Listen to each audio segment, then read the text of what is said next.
Hello guys, welcome to our channel cricket analyst. और आज हम डिस्कस करेंगे एशिया कप के बारे में। मेरे साथ है अंशुल और साथ में आज हमने एक गेस्ट को भी बुलाया है, आशीष। तो स्टार्ट करते हैं, लेकिन एशिया कप को स्टार्ट करने से पहले और साथ में आज जो हमने मेन डिबेट है हमारी इंडिया वर्सेस पाकिस्तान, उसको भी स्टार्ट करने से पहले एक और चीज़ डिस्कस करते हैं जो कल हुई है। इंग्लैंड वर्सेस साउथ अफ्रीका जो मैच है उसके अंदर एक हाईएस्ट इंटरनेशनल T20 स्कोर बनाया है as a test team England ने। तो उसके बारे में डिस्कस करते हैं। स्टार्ट कीजिए प्लीज, आशीष बताइए। Thank you for inviting me Hitesh. Actually जो इंग्लैंड ने स्कोर बनाया है अराउंड 304 रन्स है एंड 146 रन से वो जीत भी गए हैं। सो मार्वलस बैटिंग थी पीटर सॉल्ट की, आपने देखी होगी इनिंग्स। एंड साथ ही में जो स्कोर बनाया था जॉस बटलर ने, अराउंड 83 रन्स थे उनके, राइट। यस 6 to 7 सिक्सेस थे, 8 बाउंड्रीज थी। यार काफी, मतलब उन्होंने बहुत ही ज्यादा अटैकिंग क्रिकेट खेली है, बट एंड बॉलिंग भी उनकी बेस्ट थी। जो इंग्लैंड का वैसे भी जो अप्रोच रहा है, अभी 3 से 4 साल हो गए हैं आफ्टर 2019 वर्ल्ड कप, उन्होंने वैसे भी फास्टेस्ट बैटिंग रही है उनकी। सारे बैट्समैन जो है अटैकिंग क्रिकेट खेलते हैं and more of the often वो स्ट्राइक रेट पे ही अपना बिलीव कर रहे हैं। सो हमें देख के भी अच्छा लगा। मिस्टर अंशुल, आप बताइए आपको कैसे लगी इंग्लैंड की बैटिंग। अराउंड 304 रन जो उन्होंने वर्ल्ड रिकॉर्ड बनाया टेस्ट प्लेइंग टेस्ट नेशंस में, जो उनका रिकॉर्ड है हाँ हाईएस्ट। इंग्लैंड मतलब हमने यार पिछले मैच में भी देखा था, जो ओडीआई में इंग्लैंड ने एकदम से 400 कुछ रन के स्कोर का टारगेट दिया मोर साउथ देन अफ्रीका को, 350 और रन से एकदम जीत से गई। साउथ अफ्रीका को बहुत बढ़िया बॉलिंग करके भी ना एकदम से उनकी विकेट्स ली।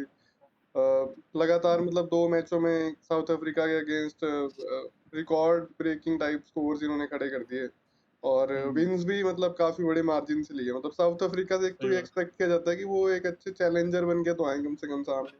ठीक है कि दूसरी टीम 300 रन बना चुकी है, वर्ल्ड रिकॉर्ड बन चुका है, लेकिन ये सेम सिचुएशन साउथ अफ्रीका के साथ पहले भी आ चुके हैं ना। एक बार जब ओडीआई में ऑस्ट्रेलिया के साथ इनका मैच था, 400 कुछ रन बने थे और एबी डिविलियर्स से सारे बैट्समैन थे, उन्होंने चेज कर दिया था वो स्कोर हाँ, जो सही बात ओडीआई है। में उन्होंने चेज किया था। साउथ अफ्रीका से ना हमेशा एक्सपेक्टेशन रहती है कि ये ऐसा कुछ हो, लेकिन इस बार साउथ अफ्रीका की बैटिंग तो मतलब कुछ अच्छा कर नहीं बैट, पाई क्योंकि आप बॉलिंग का देखे ना, बॉलिंग फेलियर कितना बड़ा था। और हाँ रबाडा 70 रन दे रहा है बिल्कुल यार चार बिल्कुल ओवर बिल्कुल। में। हाँ मतलब बॉलिंग नॉर्मली पे जो बेस्ट बॉलर है हम्म, साउथ अफ्रीका का। सारे तो अच्छे बॉलर हैं इनके। मार्को जेनसन भी अच्छा बॉलर है, और रबाडा भी है, और एक दो कुछ दोनों नए ने साठ बॉलर्स हैं। सत्तर रन दिए हैं, 130 रन तो इन्होंने दे दिए 8 ओवर में। हाँ बिल्कुल, और सिर्फ 8 ओवर में। हम्म, उसके अलावा मेरे को लगता है कि यहीं पे एक बार डिमोटिवेट हो गई थी साउथ अफ्रीका की टीम।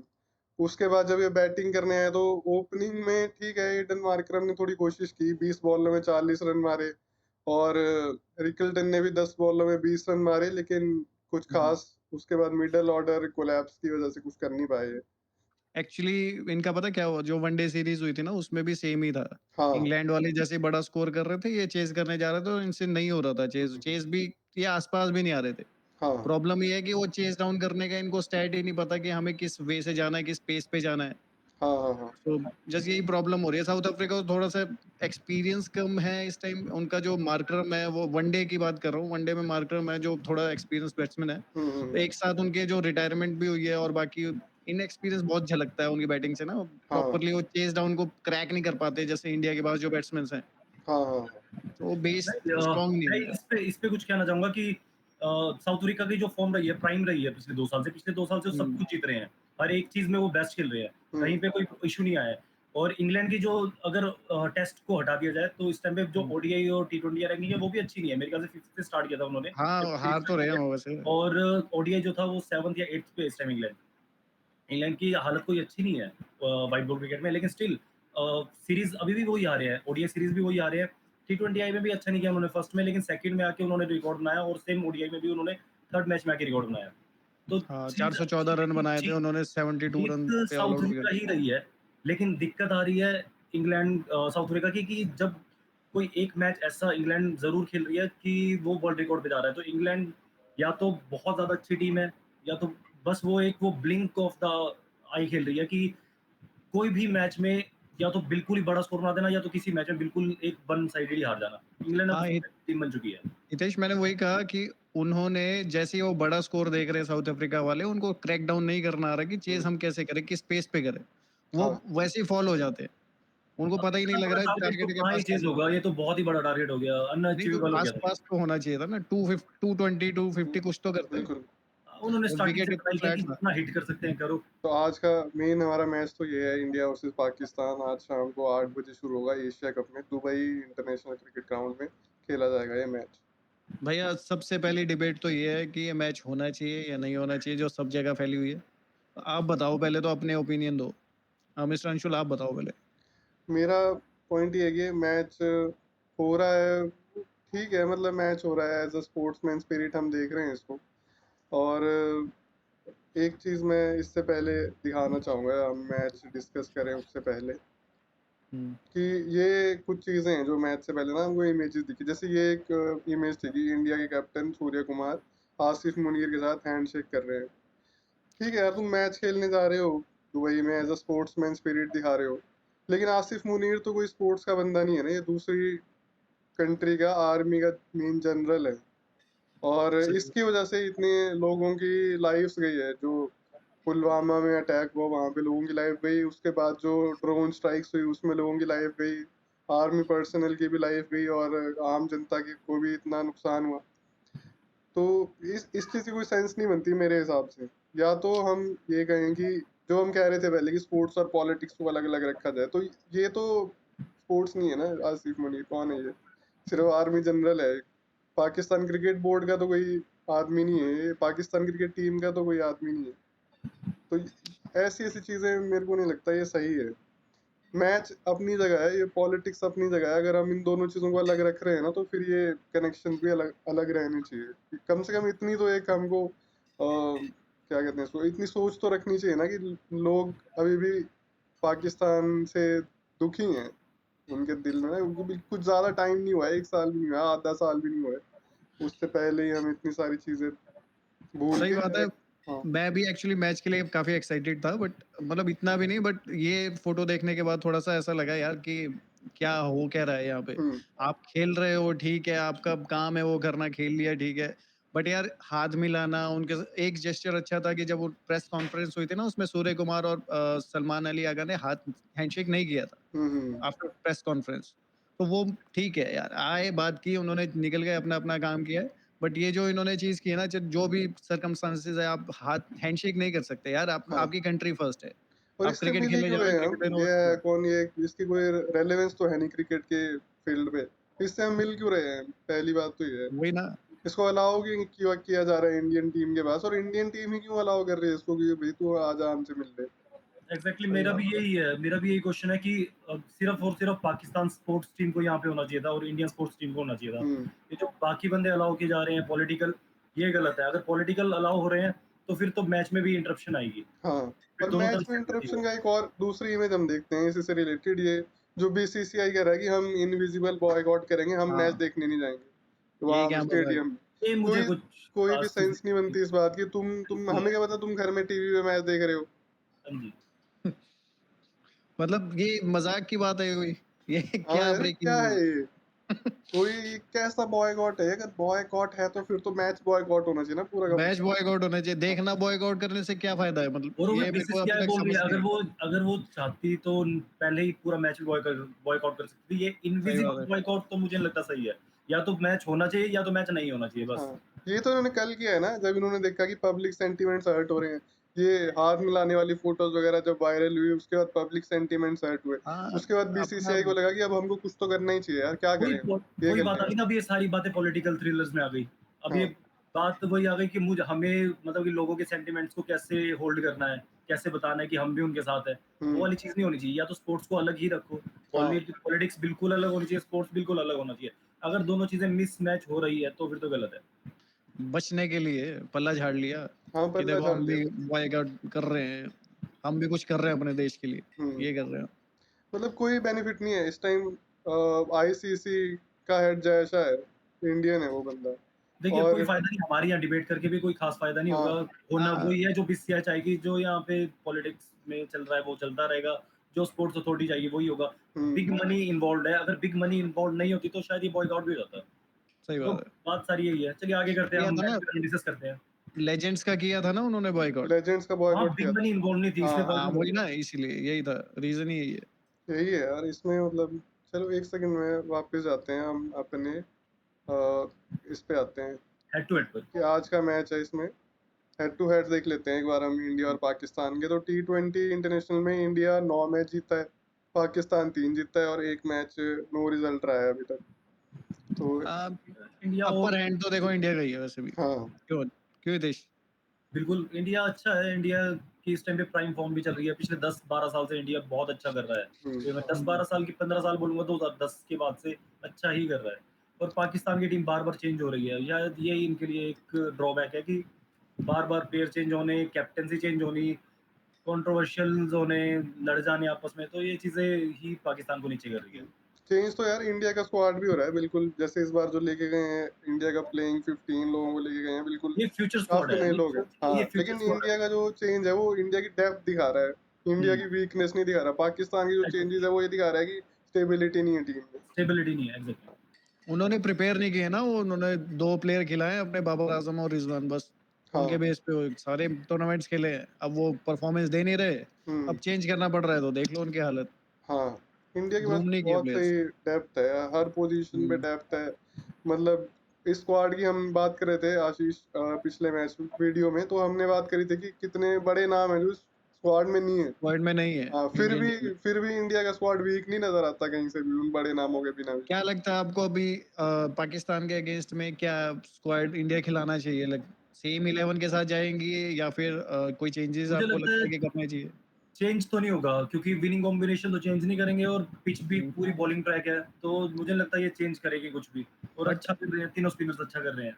ठीक है, बट जो लेफ्ट आर्म स्पिनर अर्शदीप है उसके बारे में क्या ख्याल है? जो स्विंग करता है बॉल को, जो स्विंग मिलता है दुबई में, वन वो ऑफ द भी तो बेस्ट बॉलर है इस इम्पोर्टेंट है। टाइम पे, वर्ल्ड का one of the best bowler है वो। हाँ, वो भी और तो पिच इम्पोर्टेंट रहेगा ना, स्विंग जो मिलेगा। हाँ, लेकिन स्टार्टिंग के अगर 6 ओवर तो स्विंग अर्शदीप को होगा। खिलाना है तो इनको फिर एक बैट्समैन कम करना पड़ेगा। हाँ, और पिच अब भी वो हम देखें तो ये है कि इसमें हम्म, बैट्समैन भी जरूरी होगा। अगर स्पिन स्पिन फ्रेंडली ट्रैक है ना, जिस तरह का ये पिच हमने देखा था पिछले मैच में भी इंडिया के। अगर इंडिया शिवम दुबे को कम करती है तो एज अ एक फास्ट बॉलर कम होके एक अर्शदीप आ जाता है। तो वैसे भी शिवम दुबे कुछ अच्छा अच्छा फास्ट बॉलर नहीं थी, पिछले मैच में 3 विकेट्स लिए हैं, लेकिन नो डाउट कि अभी वो वो एज अ बैटिंग ऑलराउंडर खेल रहा है ना। एज अ बैटिंग ऑलराउंडर है वो, लेकिन स्टिल हम्म, अगर वो अच्छा एक बॉलर लेके आते हैं अर्शदीप, तो हमारे पास एक बैट्समैन कम हो जाता है। लेकिन एक और चीज कम होती है, वो ये है कि शिवम दुबे स्पिन को बहुत अच्छा खेलते हैं। हम्म, हाँ, और स्पिन अटैक पाकिस्तान वाले उसके साथ ही थ्रू करेंगे, क्योंकि लास्ट मैच में भी एक शहीनशाह अफरीदी खेला है, एक फहीम अशरम जो उनका पता नहीं क्या है, बैटिंग बॉलिंग जो भी ऑलराउंडर है। बॉलिंग ऑलराउंडर है वो भी। बाकी उसके, अरे वो उसकी बॉलिंग भी वैसी है। 4 उनके स्पिनर्स खेले हैं। तो मेन है कि उन्होंने भी स्पिनर्स पे फोकस करके रखा है कि हाँ स्पिनिंग ट्रैक है, हम भी स्पिनर खिलाएंगे, क्योंकि वर्ल्ड कप में वो ऐसे भी हार चुके हैं इंडिया से, स्पिनर नहीं थे उनके पास, इस कारण। तो अब सेम देखते हैं क्या सेम होता है ग्राउंड। इंडिया का, बट मेरे हिसाब से यार अर्शदीप को खेलना चाहिए। और बाकी स्पिनर पे तो मैं नहीं चाहूंगा कि जो हमारा वरुण चक्रवर्ती है या फिर कुलदीप यादव है उनको छेड़ना भी चाहिए। अक्षर पटेल जो है वो भी हमारा बेस्ट ऑलराउंडर है। लाइक हाँ तो फिर निकलेगा कौन? बुमराह। बुमराह को तो निकाल ही नहीं सकते ना, शिवम दुबे बचता है। लास्ट ऑप्शन उसकी शिवम दुबे बलि बचती चढ़ेगी। है, तो हार्दिक पांड्या या शिवम दुबे। नहीं, हार्दिक पांड्या को तो बाहर करने का मतलब नहीं ना। हाँ T20 ऐसे उसको नहीं कर सकते बाहर। अ, हार्दिक पांड्या को नहीं कर सकते, बट शिवम दुबे के तलवार लटक रही है, मैं बाकी आप बताओ। एक और रिकॉर्ड चेक कर रहा था कि last 31 T20 match Shivam Dubey ने जीते हैं, जब भी हम्म वो प्लेइंग 11 का हिस्सा रहे हैं। तो मुझे लगता है कि अगर हल्का सा ये चाहे कि स्पिन बैटर शिवम दुबे खेलते हैं, तो उनको ट्राई करना चाहिए कि हार्दिक पांड्या को बाहर बिठा के फिर अर्शदीप को वापस ले आए, या तो नहीं, फिर सिर्फ स्क्वाड भी खिलाएंगे तो कोई सोच सही है, मैं सोच से एग्री करता हूँ, बट वो पॉसिबल नहीं है। पॉसिबल नहीं है। हम्म हार्दिक पांड्या अपना न्यू हेयर स्टाइल के साथ आए, वो नहीं आएंगे बाहर। इंडिया पाकिस्तान के लेकिन लिए स्पेशली करवाए। हाँ ठीक है, एक बार स्क्वाड पाकिस्तान का भी टीम स्क्वाड हम देख लेते हैं। पाकिस्तान के स्क्वाड में कोई स्पिनर्स की हम बात करते हैं कि कौन है ऐसा स्पिनर जो इंडिया के लिए थोड़ा डेंजर हो सकता है। वो उनका अबरार है एक, उसको भी लास्ट टाइम इंडिया ने खेला था, कोई ज्यादा उसने इफेक्ट नहीं डाला था, एक हम्म विकेट ले गया था। बॉल अच्छा डाल रहा था, उसको अटैक भी नहीं किया था इंडिया ने, वर्ल्ड ओडीआई था मैच। इस टाइम तो अटैक करेंगे। एक उनका सलमान, वो कौन सा यार, सलमान जो मिर्जा ओपनर है, आता है। नहीं नहीं, एक सूफिया ओपनर आता मुकीम है। भी है। आगा, सलमान आगा। नहीं नहीं, ओपनर ओपनर यार, सैम अयूब। वो सैम भी तो अयूब। स्पिन डालता है इनका। वो मतलब वो लिविंगस्टन की तरह है, ऑफ स्पिन लेग स्पिन दोनों। तो उसको तो नहीं नहीं, खेल ही लेंगे, वो नॉर्मल स्पिनर आयुब है। आयुब इनका मेन बॉलर नहीं होगा। मतलब इस टाइम पे अबरार है इनका मेन बॉलर, जिसको लगता है जिसकी बॉल टर्न करती है एक्चुअल में। वो तेज भी करता है, वो टर्न भी अबरार करता है। है। वो हाँ, मतलब अबरार इनका मिस्ट्री स्पिनर है, जैसे हमारा वरुण चक्रवर्ती। तो पाकिस्तान अपनी सेम 11 लेके जाएगी जो पिछले मैच में थी, या फिर हाँ, कुछ मेरे चेंज? हिसाब से उन्होंने चूज कर लिया है, वो पिछले ट्रायंगुलर सीरीज हुई थी उसके अंदर भी उन्होंने चूज कर ली अपनी 11। अब वो सेम 11 के साथ ही खेल रही है। बैटिंग आपको क्या लगता है, बैटिंग कैसी है पाकिस्तान की? बैटिंग वीक है। मुझे लगता है पाकिस्तान की इस टाइम में बैटिंग कुछ स्ट्रांग है। हार्ड हिटर्स लेके आए हैं लेकिन उतनी अच्छी नहीं है, या तो वो बहुत ही अच्छा बैटिंग कर लेंगे अगर उनका दिन हुआ तो। सबका दिन हुआ यार तो बहुत अच्छी बैटिंग मेरे करेंगे। हिसाब से तो आंख बंद करके घुमाने वाले बैट्समैन है। है मतलब हार्ड हिटर्स ही लेके आए हैं वो सारे के सारे एज अ टी20 के लिए। वो स्पेशली सोच के आए हैं कि सारे के सारे वैसे ही प्लेयर लाने हैं। हाँ ठीक है, अच्छी सोच है, बल्कि इंडिया के पास भी तो हार्ड हिटर्स है, बट वो वैसे नहीं है ना कि हाँ लप्पेबाज लेकिन वो पाकिस्तान की आए और बॉलिंग घुमा स्ट्रांग दे। है, सेम इंडिया की इस बार बॉलिंग और बैटिंग दोनों स्ट्रांग है। मुझे तो 80-20% चांस है कि 80% इंडिया बहुत ज्यादा अच्छा खेल रही है, 20% पाकिस्तान के ऊपर भी है। 80% दे दिया तो उसमें पाकिस्तान का बचा ही गया। पाकिस्तान का अगर डे हुआ और इंडिया का वो डे नहीं हुआ तभी पाकिस्तान जीत सकती है। तब भी 70-30 हो पाएगा। आप बताओ मिस्टर हम्म, मेरे को तो लगता है कि यार 90-10 चांस है, इंडिया 90% चांसेस है कि जीत जाएगी मैच। कंफर्टेबली ना भी जीते तो जीत जाएगी मैच, कोई इतना बड़ा इशू नहीं होगा इंडिया के लिए, क्योंकि वैसे जो अभी हम बात करें ना, स्टेबल नहीं है हम्म, पाकिस्तान की टीम। इंडिया की हाँ, टीम यार ऐसी टीमों के अगेंस्ट कोई ज्यादा दिक्कत नहीं होगी।